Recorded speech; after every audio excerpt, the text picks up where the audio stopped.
Hello everyone, welcome to SSV classes. Myself Sampada discuss करेंगे theories of intelligence पे। आज चर्चा होगी पूरी और आपका ये पूरा चैप्टर कवर अप किया जाएगा। उम्मीद है आप सभी की तैयारियां बहुत ही बेहतर ढंग से चल रही होंगी, आप सब बहुत बेहतर ढंग से अपनी तैयारियों में लगे होंगे। जैसा कि आप सभी का एग्जामिनेशन बहुत ही पास में है तो लग जाइए एकदम से और इस बार पूरी कोशिश कीजिए कि सभी लोगों का सिलेक्शन हो जाए जो भी मेहनत कर रहे हैं, अच्छे से पढ़ रहे हैं।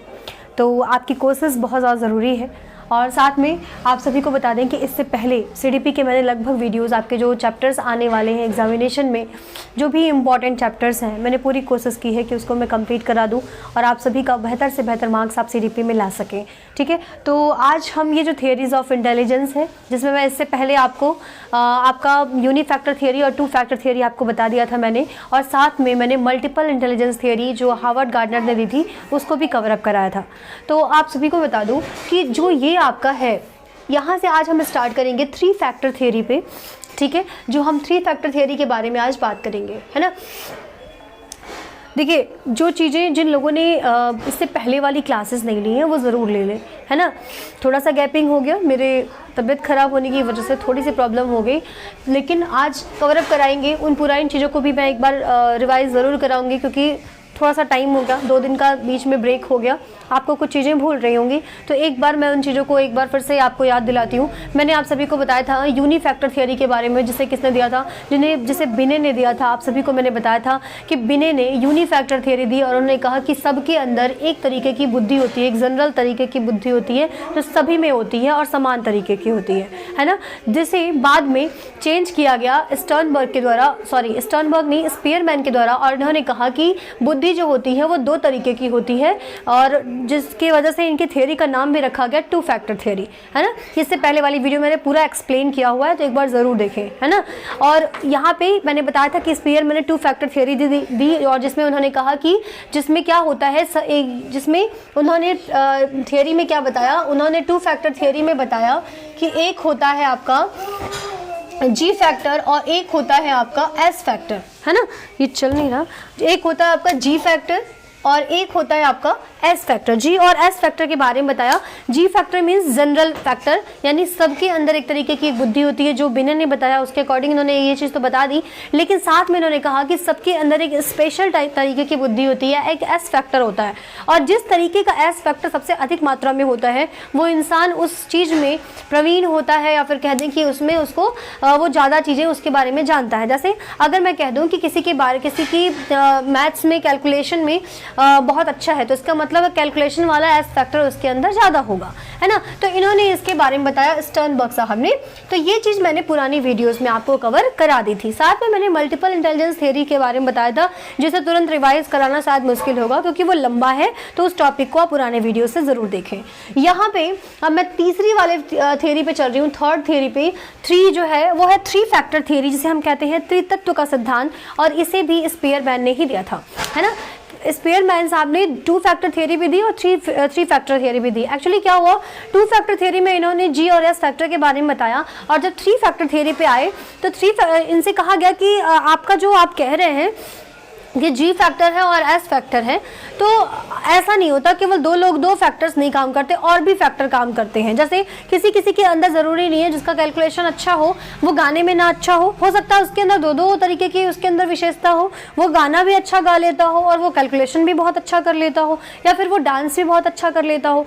तो यहाँ पे ये कहा जा रहा है कि आप इसके अलावा भी, लोगों ने कहा कि इसके अलावा भी बुद्धि होते हैं, है ना। तो उन्होंने क्या किया, उन्होंने 3 तत्व दिया। उन्होंने थ्री फैक्टर थ्योरी दी। उन्होंने कहा कि एक जी फैक्टर होता है, एक एस फैक्टर होता है और एक ग्रुप फैक्टर भी होता है सब में। ग्रुप फैक्टर मतलब ऐसे भी कुछ फैक्टर्स होते हैं जो कि जिनकी वजह से और भी चीज़ें उनकी बेहतर होती हैं। ग्रुप फैक्टर उन्होंने तीसरा नाम दिया कि उनके अंदर कोई और विशेषता और भी उसके अलावा भी, एस फैक्टर के अलावा भी कोई और विशेषता है, तो वो ग्रुप फैक्टर में उन्होंने इसे ले लिया।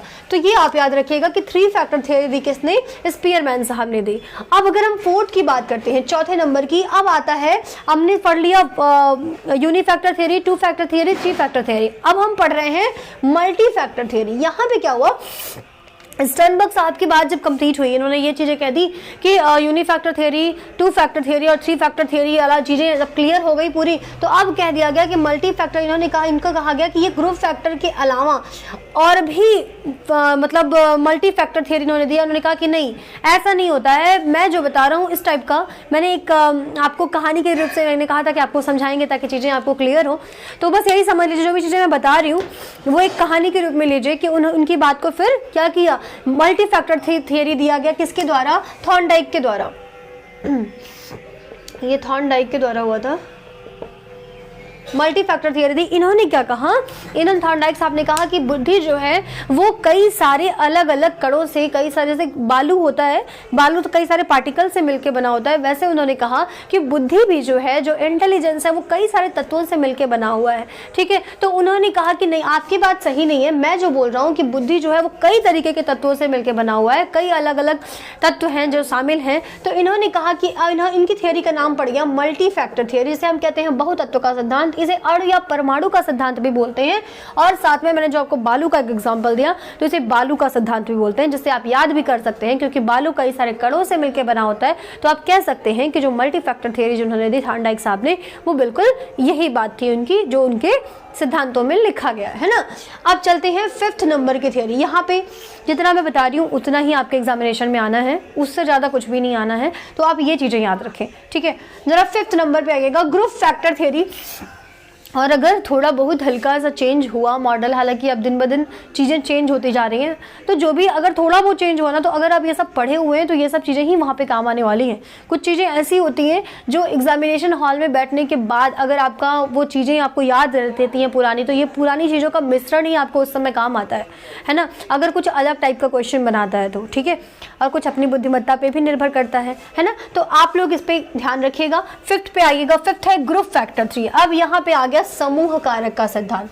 ये क्या हुआ, थर्स्टन साहब ने कहा, इस थ्योरी को किसने दिया, थर्स्टन साहब ने दिया। और थर्स्टन साहब ने कहा कि ग्रुप फैक्टर थ्योरी में ये इन्होंने क्या कह दिया, इन्होंने कहा कि बुद्धि जो है वो मतलब हर किसी के अंदर 7 तरीके की प्राइमरी मेंटल एबिलिटीज होती हैं। इन्होंने 7 तरीके की प्राइमरी मेंटल एबिलिटीज के बारे में बताया। किसने बताया, थर्स्टन साहब ने। तो इन्होंने कहा कि हर इंसान के अंदर 7 तरीके की प्राइमरी मेंटल एबिलिटीज होती हैं।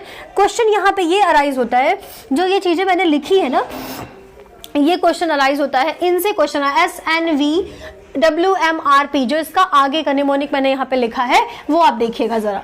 क्वेश्चन क्या है यहाँ पे देखिएगा, S फॉर स्पेशियल, स्पेशियल का मतलब स्पैटियल भी पढ़ते हैं कभी कभी, तो ये कुछ लोग पढ़ लेते हैं। तो ये जो है स्पेशियल है, इसमें क्या है, इसमें है कि अस्थानिक बुद्धि होती है हर किसी में। अगर जो जिस रास्ते से जा रहा है, अगर कोई किसी रास्ते से जा रहा है तो उस रास्ते का उसको पता रहता है, ऐसा नहीं है कि वो फिर भूल जाएगा वो रास्ता। हाँ, आप कई सालों बाद उस रास्ते पे जाते हैं तो हर किसी को भ्रम हो जाता है, लेकिन ऐसा नहीं कि आप अपने घर से अपने स्कूल जा रहे हैं तो फिर वो रास्ता ही भूल गया, ऐसा नहीं होता। तो हर इंसान को रास्तों का ज्ञान होता है। तो अस्थानिक बुद्धि से आप याद कर सकते हैं कि यहाँ पे स्थान के बारे में आप कह सकते हैं एक याद कि हर किसी में एक स्पैटियल इंटेलिजेंस होती है।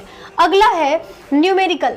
आपसे क्वेश्चन इसी तरीके के बनाएंगे कि कोई बच्चा है जो अंकिक रूप से अच्छा है, गणित में बहुत अच्छा है, ठीक है, तो किस तरह थर्स्टन के किस तरीके की बुद्धि इसके अंदर है, तो आप बता सकते हैं। न्यूमेरिकल एबिलिटीज हैं जो थर्स्टन ने दी थी, है ना। तो ये चीज़ अगर आपको याद रहेगा तो एन है, एन फॉर न्यूमेरिकल यानी अंकिक। अगर किसी में कोई मैथ्स में बहुत अच्छा है, कैलकुलेशन उसका बहुत अच्छा है, ठीक है, लॉजिक वो बहुत अच्छा लगाता है, तो इसमें ये कहाँ आ जाता है, ये न्यूमेरिकल एबिलिटीज़ में आ जाता है कि हर इंसान के अंदर न्यूमेरिकल। अब बहुत अच्छे का बात मैंने कह दिया, आप सिंपल मैथमेटिक्स, सिंपल चीज़ें, अगर जो नहीं पढ़ा रहता है, कभी स्कूल नहीं भी जाता है, लेकिन उसे अगर फल की शॉप पे आप भेजेंगे ना कि 1 दर्जन केला लेके आइएगा, तो 1 दर्जन केले का अगर वो बता दिया कि 12 रुपये दर्जन केले हैं, तो 2 दर्जन केले का उसके दिमाग में उसने कैलकुलेशन लगा लेगा। वो भले ही वो स्कूल नहीं गया, लेकिन उसने कैलकुलेशन लगा लिया। तो इतनी बुद्धि हर किसी के अंदर होती है। तो न्यूमेरिकल एबिलिटीज हर किसी के अंदर होती है, ये इन्होंने बताया। इन्होंने 7 तरीके के बताया। याद कैसे करेंगे, एक बार पहले बता देते हैं। SNVW आप याद कर लेंगे, SNVW।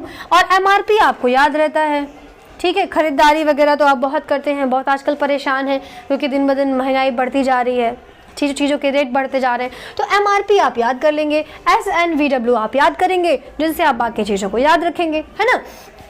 वी पे आइए, वी फॉर वर्बल, हर किसी में बात करने की एबिलिटी होती है, बात कैसे की जाती है या किस तरीके से हर कोई सीख लेता है, ठीक है। धीरे धीरे एज बढ़ती जाती है और वो चीज़ों को सीखते जाता है। तो वाक जो एबिलिटी है, वाक योग्यता जो हर किसी के अंदर थोड़ी बहुत रहती है, ऐसा नहीं है कि कोई एकदम बोलना ही ना जाने, ठीक है। तो ये चीज़ें हैं वर्बल एबिलिटी के बारे में इन्होंने कहा कि हर किसी के अंदर ये एबिलिटी भी होती है।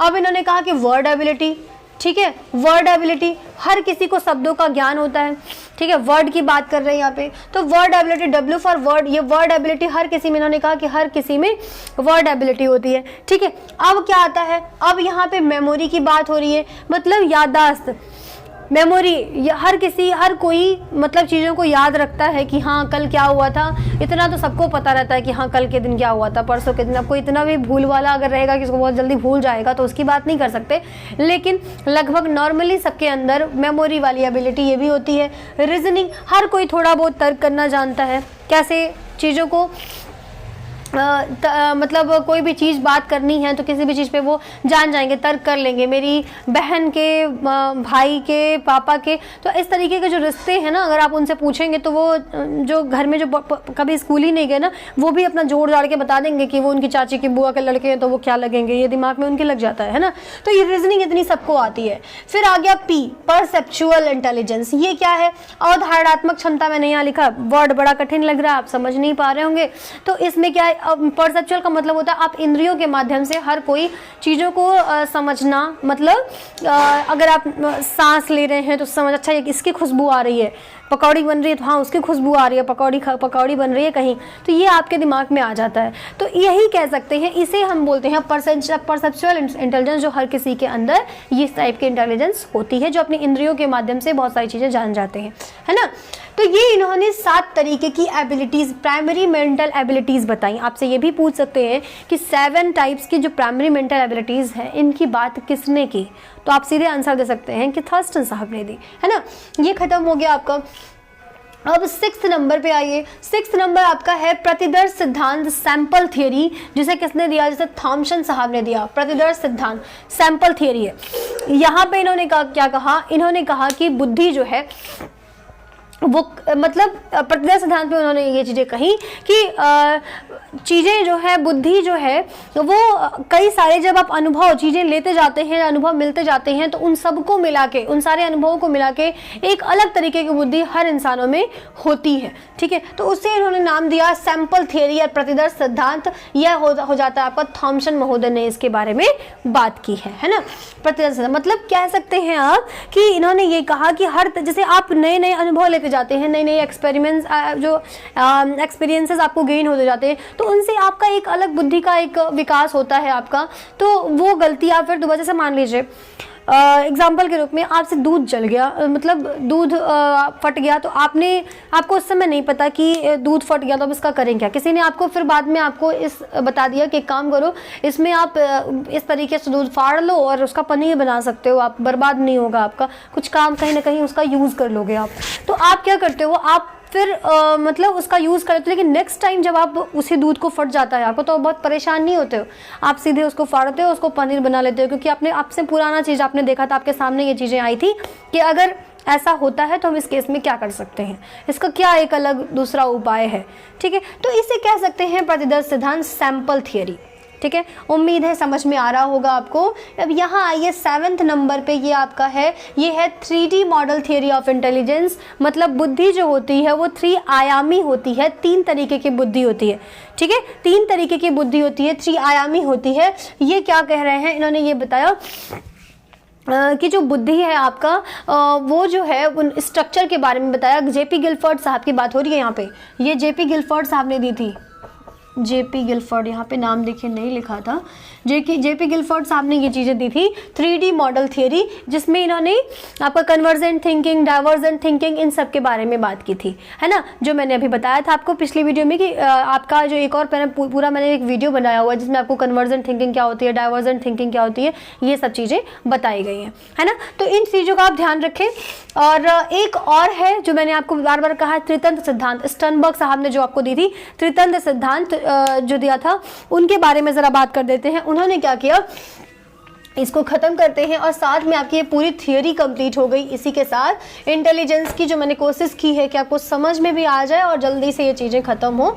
और जिस टाइप का क्वेश्चन आता है ना, जो आपका थर्स्टन साहब ने दिया वो तो, और जो स्टर्नबर्ग का मैं बताने जा रही हूँ वहाँ से, इन सब से आपके एग्जामिनेशन में क्वेश्चन ज़्यादा फंसते हैं। और किसने दिया, स्पेशली टेट वगैरह में पूछ लेते हैं कि किसने कौन सी थियोरी दी। जैसे जो स्टर्नबर्ग साहब का था त्रितंत्र सिद्धांत, ट्रायर की थियोरी, चल नहीं रहा, एक मिनट, सोना नहीं बेटा, यहाँ पे देखिएगा,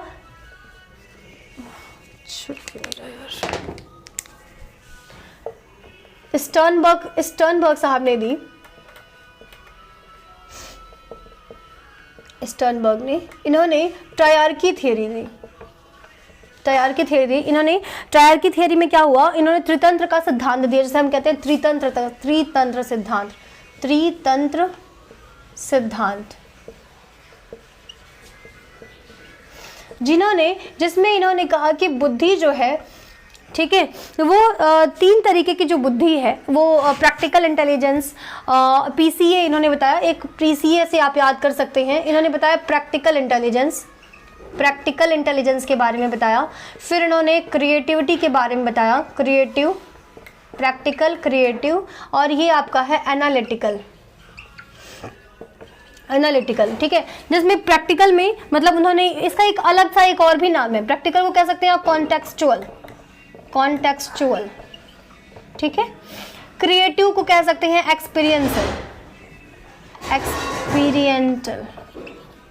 एक्सपीरियंशियल बोल सकते हैं, एक्सपेरिमेंटल बोल सकते हैं। यहाँ पे एनालिटिकल बुद्धि भी आती है, जिसमें हम कह सकते हैं कंपोनेंशियल बोल सकते हैं एनालिटिकल में, कंपोनेंशियल बोल सकते हैं। और ये तीन तरीके की बुद्धि दिया, किसने दिया, इन्होंने स्टर्नबर्ग साहब ने दिया। प्रैक्टिकल मतलब क्या हो सकता है, प्रैक्टिकल मतलब हो सकता है कि एक तरीके से हम कह सकते हैं कि अभ्यास, प्रैक्टिकल बोलते हैं उसे ना, कि ये लोग क्या करते हैं कि जुगाड़ू टाइप के कह सकते हैं, ठीक है, ये लोग जुगाड़ू टाइप के होते हैं। ऐसे लोग जो थोड़े जुगाड़ू टाइप हो, थोड़ी चीज़ों से बहुत कुछ कर लेने का, मतलब उसको जुगाड़ वगैरह से कोई काम कर लेना, ठीक है, तो वो जुगाड़ू टाइप के होते हैं, ठीक है। तो ऐसे लोगों के अंदर किस टाइप का इंटेलिजेंस होता है, ऐसे लोगों के अंदर कॉन्टेक्सचुअल इंटेलिजेंस होता है। जैसे कॉन्टेक्स्ट से बना है, कॉन्टेक्स्ट से बना हो, कॉन्टेक्स्ट मतलब कॉन्टेक्स्ट मतलब होता है संदर्भ, ठीक है। तो छोटी चीज, कुछ भी चीज़ रहेगी उसका जुगाड़ से वो बहुत कुछ बना लेंगे, ठीक है। तो एक जुगाड़ रहता है तो उसे बोलते हैं प्रैक्टिकल, मतलब ये इस टाइप के लोग क्या होते हैं, जुगाड़ू टाइप के होते हैं। जो किसने बताया इसके बारे में, स्टर्नबर्ग महोदय ने बताया प्रैक्टिकल इंटेलिजेंस के बारे में। अब आपका दूसरा नंबर पे आता है क्रिएटिव। देखिए एक और चीज, एग्जामिनेशन में ये जो आपके तीन आ रहे हैं, पीसीए जो मैंने बताया, एनालिटिकल, प्रैक्टिकल और क्रिएटिव, इसका जो दूसरा नाम है ये भी आप याद रखेंगे, क्योंकि इस नाम से भी आपके एग्जामिनेशन में क्वेश्चन आ जाया करते हैं, है ना। तो ये नाम जरूर याद रखें आप, और इंग्लिश याद करें आप कभी, मतलब जरूरी, मतलब एक तरीके से कह सकते हैं ना कि आप अगर ये चीजें याद रखते हैं ना तो आपके इंग्लिश में भी काम आता है। यशो सो जाओ, वहां पे सो जाओ बेटा। तो इंग्लिश क्या होता है, इंग्लिश काम आती है आपके सीडीपी, जो इंग्लिश सीडीपी आपकी होती है उसमें भी आपको जरूरत पड़ती है ना। तो इस तरीके से आप अगर याद करते हैं तो आपके लिए इंग्लिश वाला भी बेहतर हो जाएगा, आपका हिंदी वाला भी बेहतर होगा अगर आप हिंदी भी इसकी जान लेते हैं तो इन चीज़ों को आप जानिए उससे। तो प्रैक्टिकल हो गया, एनालिटिकल हो गया और क्रिएटिव हो गया, रचनात्मक हो जाते हैं। विश्लेषणात्मक बोलते हैं एनालिटिकल को, विश्लेषणात्मक मतलब यहाँ पे देखिए मैंने प्रैक्टिकल को आपको बता दिया। क्रिएटिव में क्या करेंगे, क्रिएटिव का मतलब सृजन शक्ति जिनके अंदर होती है, जो सृजन कर लेते हैं, कुछ नया बना लेते हैं, ठीक है, नया बनाने की क्षमता जिनके अंदर होती है, तो वो क्रिएटिव होते हैं। ऐसे लोग क्रिएटिव टाइप के होते हैं, तो उनके बारे में इन्होंने बताया। फिर इन्होंने एनालिटिकल बताया कि अगर कोई चीज़ बनी है तो उसका पुर्जा निकाल लें, तो विश्लेषण कर लें उसका, कि उसके बारे में भी जान रहे हैं, हर चीज़ों के बारे में उसके अंदर तक पूरा विश्लेषण कर ले रहे हैं, उनके बारे में पूरी जानकारी वो रख रहे हैं। तो उस टाइप के लोगों को बोलते हैं एनालिटिकल इंटेलिजेंस उनके अंदर होती है। ये कंपोनेंशियल बोलते हैं इनको, ठीक है, विश्लेषण कर लेते हैं किसी भी चीज़ का।